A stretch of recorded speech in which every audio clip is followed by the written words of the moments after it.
படித்ததில் பிடித்தது. நீங்கள் என்னிடம் பொய் சொன்னதற்காக நான் வருத்தப்படவில்லை. இனிமேல் உங்களை என்னால் நம்ப முடியவில்லை என்றுதான் வருத்தப்படுகிறேன். எவ்வளவு வலிகள் இருந்தாலும் வலிகள் இல்லாதது போல் நடித்து வாழ்பவள்தான் பெண். தூசி படிந்த இப்புத்தகங்களே என் மனக்கிணற்றை தூர்வாருகிறது. படிப்பவரை பொறுத்துத்தான் எழுத்துக்கள் தத்துவமா தகராறா என்று.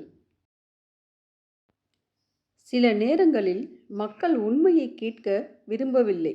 ஏனென்றால் அவர்கள் தங்கள் மாயைகளை அழிக்க விரும்பவில்லை.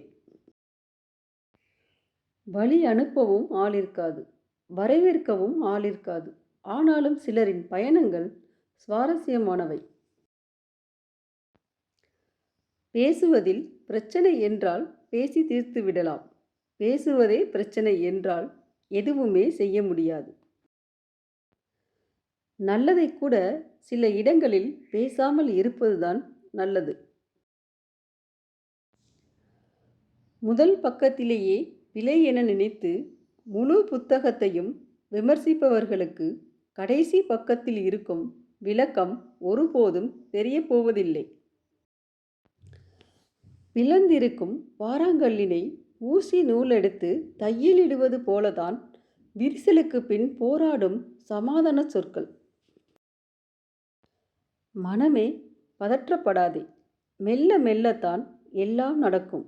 தோட்டக்காரன் 100 குடம் நீர் ஊற்றினாலும் பருவம் வந்தால்தான் பழம் பழுக்கும்.